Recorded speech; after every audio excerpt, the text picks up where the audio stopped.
Hello, this is Deborah Clay, author of The Borrowed Boy and Just Be, and presenter of Castaway Books. Each week I invite one of my favourite authors to tell me about the books which have inspired their life and influenced their writing. This week's guest is Lynne Shelby.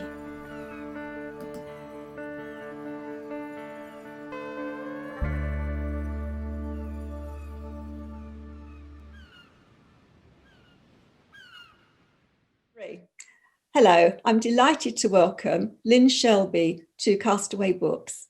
And Lynne's going to tell us about the 5 books that have influenced her life and her writing. So, I became familiar with Lynne's work when I read The Summer of Taking Chances. I read it last summer, sitting in the garden, which is hard to imagine because it's actually cold now, and I thoroughly enjoyed it. And I was delighted to learn there were 3 more books for me to read, which she wrote before The Summer of Taking Chances. And they were French Kissing, The One That I Want, and There She Goes. And the last 2 were set in the Land of Theatre, as was The Summer of Taking Chances, had a little about theatre in it as well. So we're going to find out all about how that has come to be in Lynne's writing. So welcome, Lynne. How did you get on choosing your 5 books? It wasn't easy because there's so many wonderful books about. But in the end, I chose the 5 that really stood out to me, that I've read many times and enjoyed every time. Oh, excellent. Well, I'm excited to hear what they are. Do you want to start with the first one? Yes, sure. The first one I chose was Prince Caspian by C.S. Lewis. This book was actually the first book that I actually bought for myself with my own pocket money when I was 6 years old. And I can remember going into a bookshop and seeing the cover. I can show you the cover actually. Ooh, lovely. It's a picture of a boy on a galloping horse on the front. I thought it looked really, really exciting. And I think when you're that age, that's all that matters, isn't it? But I think I was probably at the age when my reading was just become fluent enough to be able to really enjoy the book without sort of struggling over the words. And I'd say this book was the first book that made me into one of those children who's always got her head in a book, is always reading. So, and I reread it so many times. And of course, as I'm sure everybody knows, there are 7 books in the Narnia series. So I collected all of them and read them. And I suppose really it really got me into being a reader, that book. It's magical, that book that turns the key, that makes you want to carry on reading. Yeah. Absolutely. And I mean, also the whole fantastic story, you know, the children going into this magical world where animals can talk. I mean, it's absolutely perfect for a child to read. So, but really, I've read it a couple of times as an adult and it's still absolutely charming. So, yeah. Yes, I love those books as well. So how old were you when you read that? Can you remember? I was 6. I remember I was 6. Yes. Yes, I wouldn't have said I'd been a fluent reader that long, but once I got there, I just read it, you know, everything, children's classics, that sort of thing. You know, I went all through all of them. That's quite grown up for a child of 6. Did you have brothers and sisters? No, I'm an only child, or as I like to say in French, it's l'enfant unique, which I think sounds much better than only child, lonely child, doesn't it? It's quite interesting, isn't it? I don't know if it's true that only children tend to read more, but I do know from, you know, friends who come from large families, they describe it as every day being like a birthday party with lots going on. And I suppose inevitably, if you've got lots of brothers and sisters around, there is going to be more distractions from books. So it'd be interesting to do a survey actually and see if only children are early readers or do actually read more. But I certainly did anyway. I've got the experience of having a daughter who's an only child and myself one of 4, so I've got the kind of contrast. And I did always notice with my daughter that she was always happy and content in her own imaginary worlds. She completely could lose herself, and to this day still prefers her own company. Well, I wouldn't say I prefer my own company, but I'm content in my own company, which is a good job because, you know, writing is a solitary occupation. So all writers are happy in their own company because we have our own worlds to escape to, don't we? So at that point, you did say to me before, so I'm going to bring it up anyway, that you even thought about you wanted to write a book even at that young age, which I found remarkable. I remember writing stories, certainly at the age of 6. I can actually picture the exercise books at school that we wrote them in. And I can remember I was about 7ish, getting a story into the school magazine, and the absolute thrill of that. Because I was actually at a school where you started at 5 and you went through to 18. So my little story was in there with stories by the great huge sixth formers, you know. So I felt very, very excited about that. As to when I actually thought, oh, I want to be an author, write a book, I'm not sure exact age, but I was certainly very young. I'd say I was still at primary school rather than secondary school.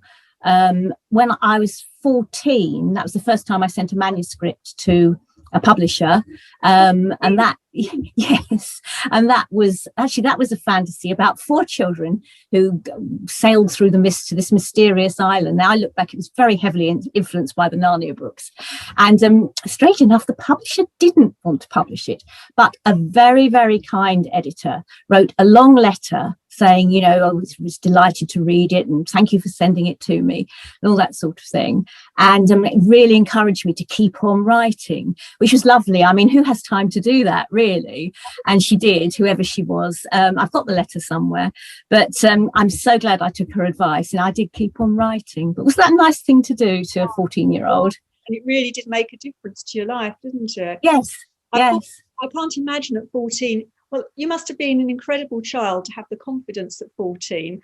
Well, first of all, to write a book, a novel, and second, to have the confidence to send it out. And were your parents very supportive? And oh yes, I mean, I think they probably, you know, again, it's so long ago, but they must have looked up the address of the publishers for me. I'm sure I wouldn't have been capable of. Well, I might have been, but I don't remember looking it up. So I'd have remembered looking it up. So I think they must have actually looked up the address for me. But I do remember vaguely writing a letter saying, you know, dear publisher, I've written a book, please publish it. And was it all handwritten, the book? No, it was typed, probably very badly, actually, with 2 fingers. But yes, we had to type. I typed most of it, yes, but I think my mother retyped a couple of pages because it was just so bad that she's, oh, you can't send that off. You know, so yeah, but we had a typewriter in the house. So. And were you devastated when they said no? No, I wasn't, because it was such a nice letter. You know, it really was. I mean, she actually said, oh, you're obviously very talented, which was lovely to say. I mean, you can't get much more encouraging than that, can you? So that was, so yeah, it was. I think I was just pleased that with the letter and what she said. So yes, I didn't send it anywhere else. That's amazing. Oh, so your second book. Oh, but yes, sorry. That was The Great Gatsby. Oh yes, that was The Great Gatsby. Yes, I've got them here. Yeah, I read this when I was about 17, and I think up until then I'd had this idea of, oh yes, I want to publish a book, but I'd never really thought anything about the process of writing. And this one, it was just so well written.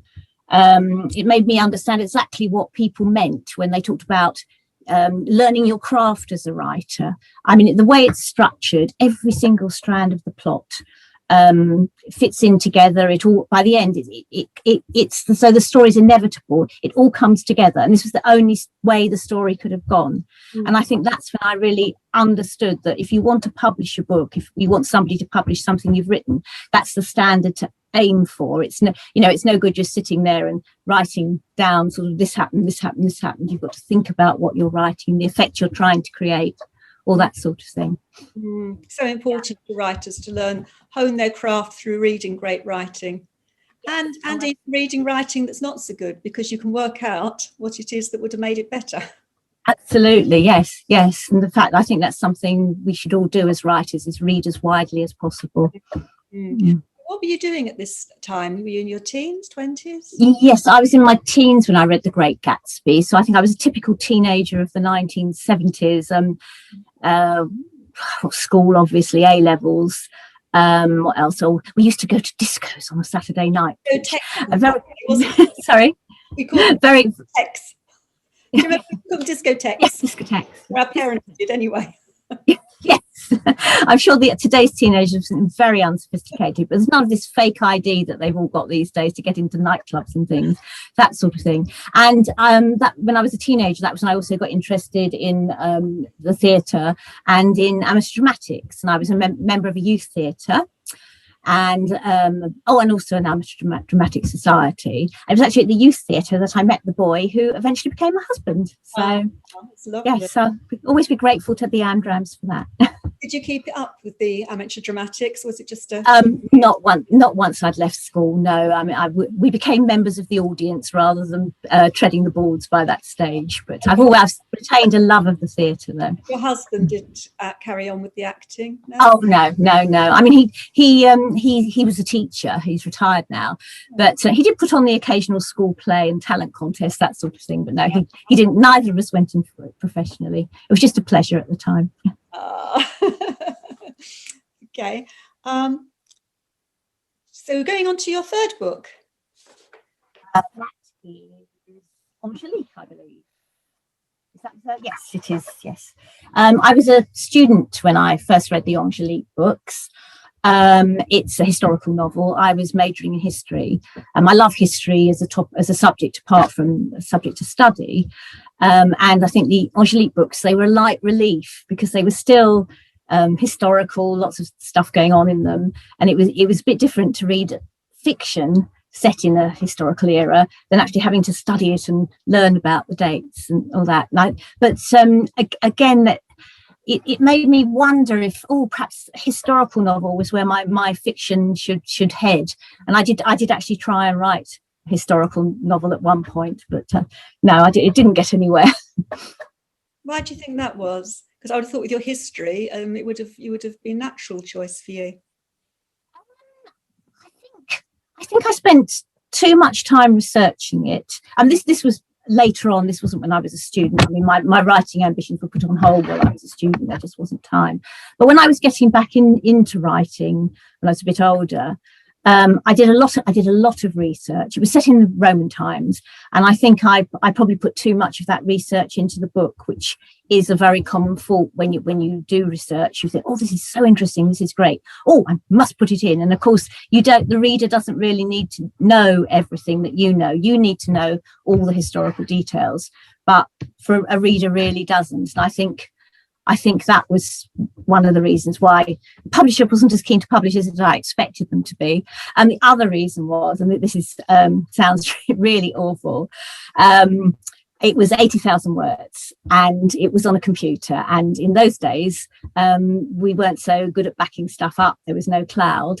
And I actually lost 40,000 words of it. So that was half of it, which looking back, I don't know why I wasn't more devastated. But I think because it hadn't gone anywhere really. But I sort of gave up on it. I didn't rewrite it or anything. But so a warning for anybody who still doesn't back up their work to make sure they do. I'm sure we all do these days, but this is when computers were relatively new and people weren't so used to them. But yes, anyway, lots of stories in the old days about people losing their thesis and things, weren't there? Terrible stories.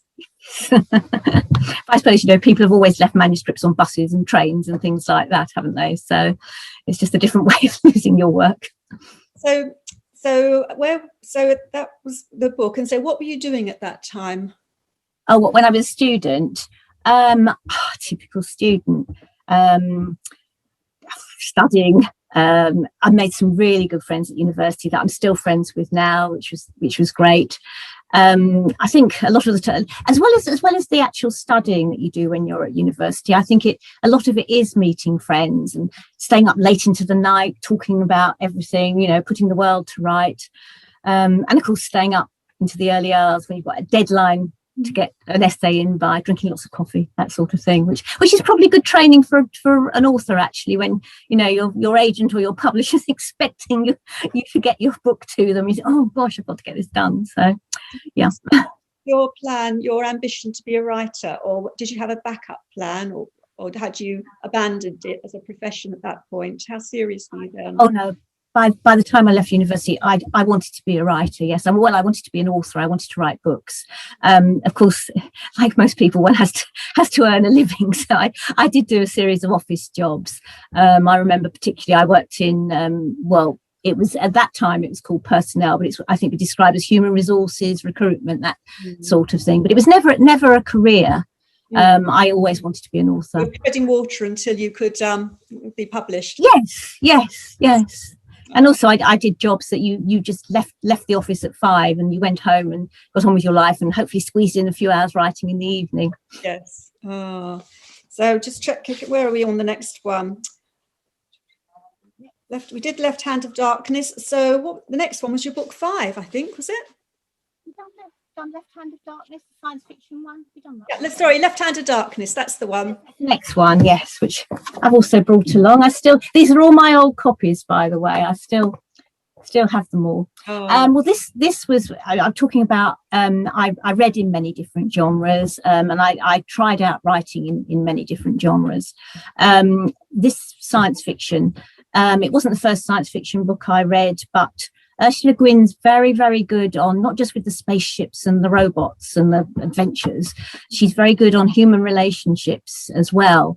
I think that's why it appealed to me. Anyway, I got very into science fiction at the time, and I joined the British Science Fiction Association, and I used to review books for them. And I think this was another stage that really helped me become a writer, an author, because if you're reviewing a book, you have to think, what works? Why is this book working? Why do I like it, or why don't I like it? What is it about it that doesn't work? What should be improved? And I think again, and I did read for pleasure as well, but then after I'd finished it, I think, okay, so what has it done? Has it succeeded on its own terms? And also, I think particularly, I mean, I read some that again, these days they'd be called young adult, but again, when I was reviewing, the term hadn't really come into use. And you sort of think, right, what reader is this aimed at? And I think that's another thing as an author, you do have to think, who is my reader of this book? What do I? Is it a her? Is it a guy? You know, you just have to think who your reader is and what would appeal to them. Not that you have to write. Not that you let that change the way you write, but you have to sort of have an idea of your audience to know what the story you want to tell, I think. Absolutely. So I think doing reviews, that really helped me sort of develop my writing. Yes, it's good, and it's a good service to other authors, to be able to. Well, yes. But I think also when you do a review, you do have to be careful. I mean, I would never give somebody praise if I thought the book was terrible. But there again, I would never have said a book is terrible. I would say, oh, I feel this isn't quite the right book for me, or something like that. But I was then very conscious of all the work that goes into writing a book. And even if a particular science fiction book didn't appeal to me, you think, well, maybe it's aimed at a teenage boy, so it probably would. So you could usually find sort of a positive spin on it. Because I think if you're going to write a review, there's not, it just wouldn't be very, very good to sort of slate a book, would it? When you know how hard the authors work to get it written. Absolutely. So had you got married at this point? Yes, I got married the year after we both left university. So very young these days, but not so young then. In fact, a lot of our friends got married at the same time. Yes. And we had 3 children. And when they were young, I didn't work outside the home. Although I did then, my daughters were very keen on dancing and that sort of thing. And one of them got cast in the juvenile chorus in a local pantomime. And I don't know if you know, but if you're under 16 and you're working in the theatre, you do have to have a chaperone. So I was able to go along and chaperone her, which was the start of my vicarious career as a stage mother, which was just wonderful because it gave me an insight into how a show is put on. I mean, they did all sorts of things. They did, and my kids, they did a lot of pantomimes. They did other theatre shows. They did films, TV stuff. Radio. I remember one time my daughter was doing a radio show and they needed some crowd to be in the show. So they said, oh, you'll do. And shoved a microphone at me. So that was fun. But it actually gave me an insight into the hard work that goes behind all the wonderful shows that me and my husband go and see in the West End. It all looks totally effortless, and they come on and it's beautiful, the music and the lights and the dancing, but all the blood, sweat and tears that goes on backstage to get these things done. But I think love of theatre is something that's filtered into my writing. I well, as you said, 2 of my books are actually set in Theatreland, London's West End, and I hope that I've given an accurate description of that world, warts and all. But I hope the overall impression is that what a wonderful world it is, because I do find it absolutely a fascinating world. Yeah. In fact, a lot of my relatives actually work in show business, either on stage or behind the camera, and they tell me all sorts of anecdotes about their work and what things that go on, which may have made their way into my books, very heavily disguised. So I'm sure there'll be a few people who would say, I think that sounds familiar, but yeah. Telling us. Our friends and family always look through our books, seeing if they can find breadcrumbs of things they can remember. I heard once, it was Radio 4, someone being interviewed, and they said, when people read my books who know me well, or Auntie knows me well, she said, I feel like I'm looking at a house, I recognise the furniture. She said it's as if it's a different house, but I recognise some of the furniture. And I think it's a really good way of describing how you pick things up from an author you really know when you read their books. People say to me, that character's based on me. And the strangest one was there's a girl in one of the books who's she's not a villainess, but she's a terrible person. And I actually had somebody say, she's based on me, isn't she? And I was sort of, no, honestly, no. That's a shame. I'm sure she was based on me. And I thought, oh dear, but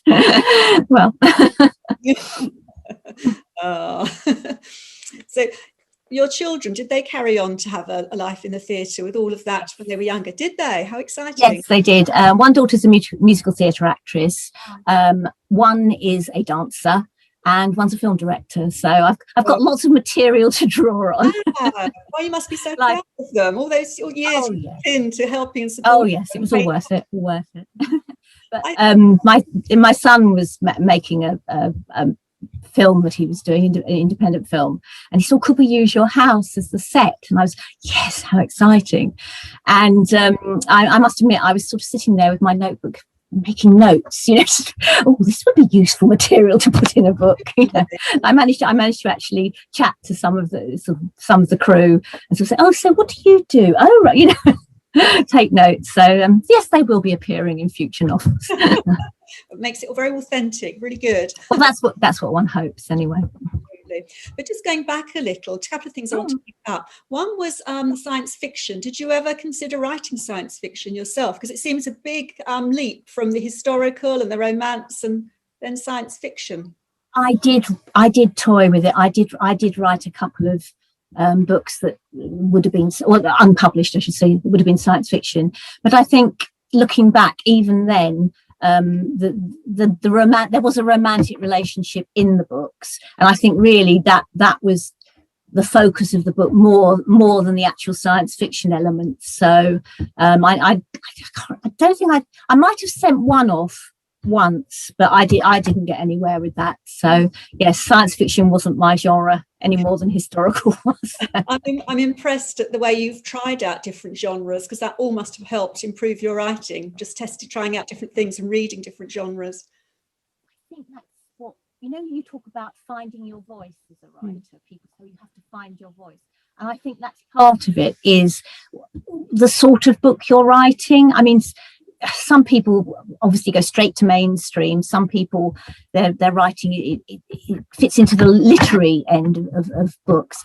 But I think for a lot of people, they want to tell stories, and they have to find the right sort of story for them to tell. That's how it was with me anyway. Yes, I agree. And then there was one other thing I wanted to pick up before we move on to your next book. You were at home with the children, and I know when you were talking to me before, you said that you did a lot of writing, trying to fit it in amongst being a busy mum working at home. And I was just interested, because I think people listening would be interested in how you manage your time, because so many people who have children feel like I couldn't possibly couldn't possibly write. I have to wait till they've all grown up because of finding time. So what's your advice on finding time when you're a busy working mum? Well, I think you just have to literally write whenever you're able. I mean, I when my kids were sort of young school age, I did all the things that everybody does, like ferrying them to their various activities. In my children's case, dancing and acting and that sort of thing. I went in as a parent helper in the school, which was a lot of fun. But of course, it's time consuming because you say, oh yes, I don't think they have parent helpers anymore, but I think they have classroom assistants now. But at the time, a lot of the mums did go in like one morning a week. So that's another thing on your time. And you're just busy with young children, you are. But I used to write, like if I'd be sitting in the car waiting for my girls to come out of ballet, I'd have a notebook with me and I'd be writing and then type it up later. I used to, like if I was cooking the dinner, I'd have a notebook on the kitchen table and write then. I do remember one point saying, right, the time 8 o'clock in the evening till 10 o'clock at night, they're in bed when they went to bed that early. And those are my 2 hours for writing. And that worked out very well because with my husband being a teacher, he had marking to do. So we were both sitting there with our pens, right, or in my case, a typewriter. So it is just sort of trying to fit it into your day. Yes. I mean, I know we're always told as writers, oh, you must write every day, but it's not, that's lovely if you can, but it's not always possible. And you just have to say, sometimes life you have to give more attention to other things in life and just do it when you can and not feel guilty if you haven't written every day, which some people go, oh, I haven't written for ages. You think, yeah, but you're doing other stuff. Exactly. And I think I actually said this to another lady who was trying to write, and I said, I wish I'd got more time, got more serious about my writing earlier. And she said, yes, but you were doing other things. And I think if you don't do stuff, there's nothing for you to write about, Exactly. It's the interaction with other people. I mean, how can you write dialogue if you don't have conversations? So you can't, yes, you have to carve out time somehow. But at the same time, I think if you want to write, you will find a way, even if it's 5-10 minutes a day, and you will get there, That's right. I think I always get her name wrong. Julia Cameron. Is it Morning Pages lady? Julia Cameron. Oh, yes. I'm not sure. She talks about feeding the well of creativity. Yes, that's a lovely phrase, isn't it? Absolutely. Okay, so now we'll let you go on to your fifth book, Okay. Right. Well, my fifth book is Johnny Be Good by Page 2. Now, up until then, I may have read the occasional romance, but it didn't really register particularly as a genre I wanted to write in.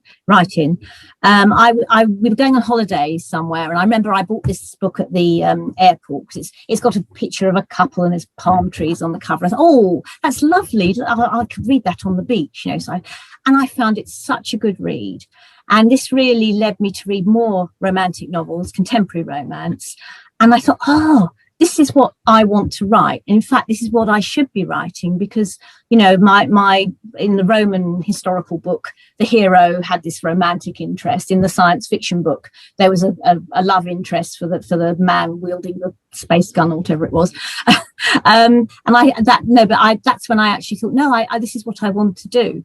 And that's when I got a lot more serious about my writing. And I joined the Romantic Novelists Association. And I started entering competitions, which I would definitely recommend to any aspiring authors, because most competitions you obviously have a deadline. You have to get your entry in by a certain time. Most writing competitions have a word count you have to write to. So you have to learn to do that, which is all the things you'll have to do as a writer. And it